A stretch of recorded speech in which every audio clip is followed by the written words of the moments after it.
Muy buenas, soy Jorge Cotado y os doy la bienvenida a este paseo virtual por Ciudad Universitaria. Hoy vamos a hablar de la segunda parte, el proyecto. Para iniciar con el proyecto vamos a hablar de tres personajes que fueron fundamentales en los inicios de este proyecto de Ciudad Universitaria. En primer lugar, Alfonso XIII. El rey Alfonso XIII, como avanzábamos en el vídeo anterior, se implicó muchísimo en este proyecto de la Ciudad Universitaria. No solo aportó dinero al proyecto, sino que también cedió terrenos para su construcción. Por otro lado tenemos a Florestán Aguilar, que era amigo íntimo del rey Alfonso XIII y también era su dentista personal. Hombre muy instruido, se va a volcar en el proyecto de Ciudad Universitaria y a él también le debemos la construcción de la Facultad de Odontología.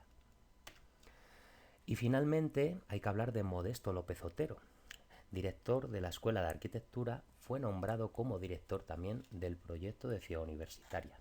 Quizás lo más curioso es que se mantuvo como director del proyecto hasta su muerte, incluso con los cambios políticos. Fue director durante la dictadura de Primo de Rivera, posteriormente durante la Segunda República y también durante el franquismo. Al comienzo se conforma una junta constructora que tiene que decidir qué construir y dónde construirlo. Los terrenos que se eligen son la llamada finca de la Moncloa.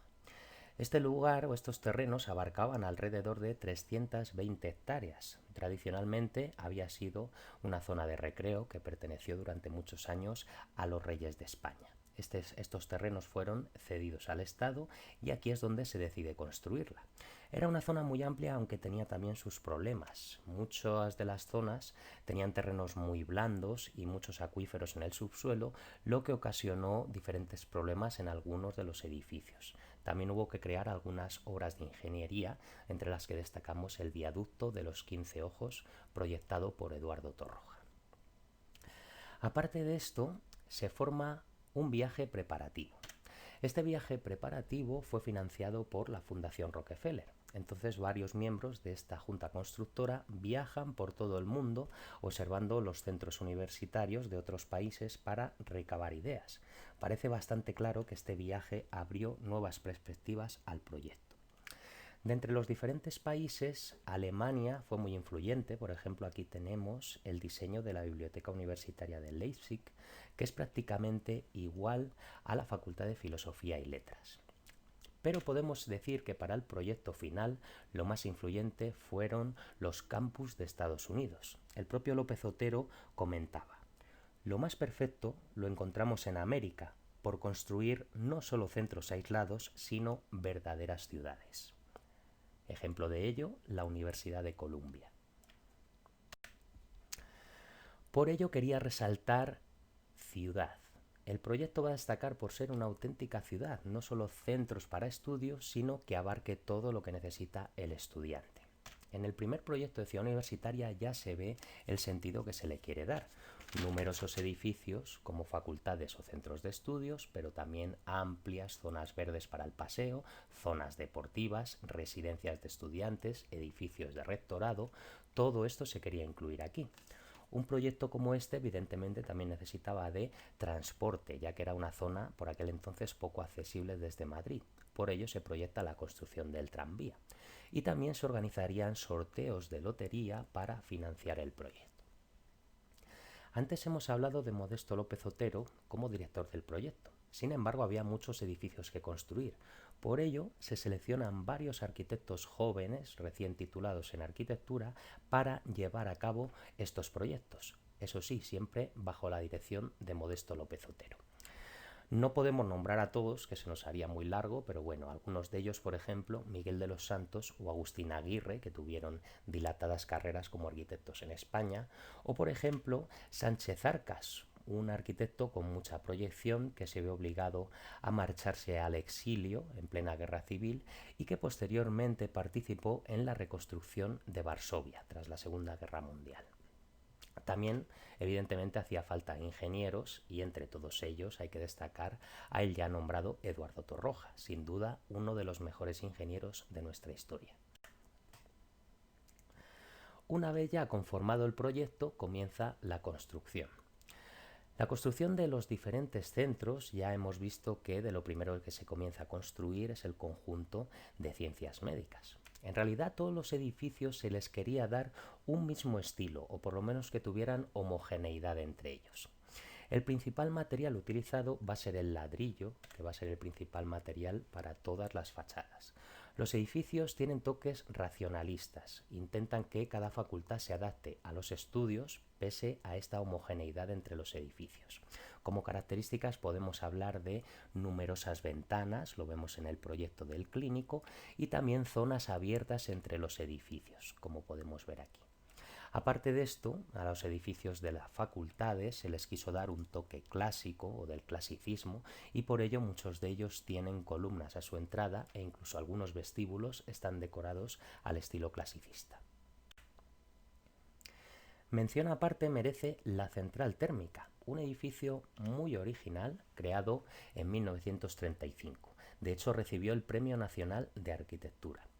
Este edificio, la central térmica, era la central térmica más potente de todo el país en aquella época. De hecho, solo este edificio podía garantizar la energía para toda la ciudad universitaria durante varios días.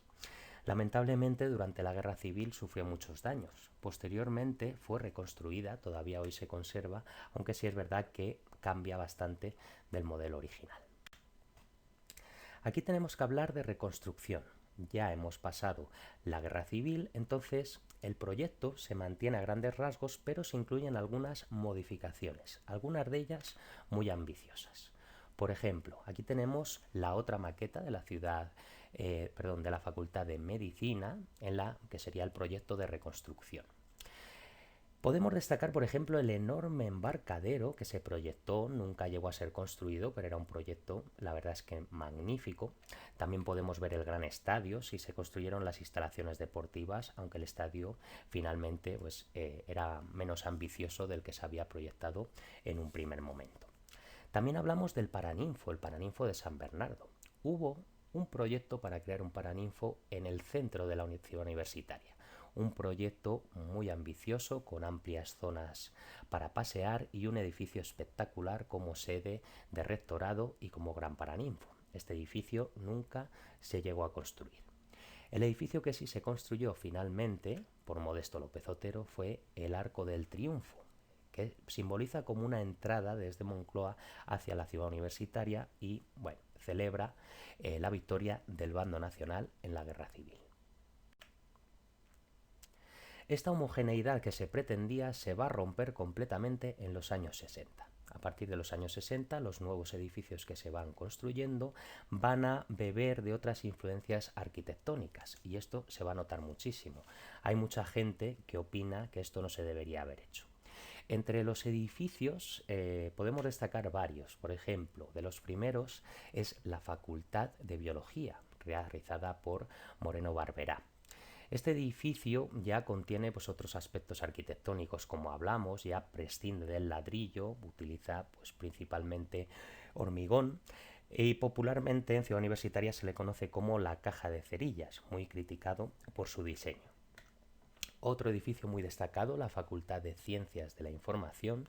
Este edificio resultó muy dificultoso en cuanto a su construcción debido a que el terreno sobre el que se asienta era un terreno húmedo y muy blando. De hecho, hubo que desecar la zona y construir a gran profundidad asentamientos para el edificio.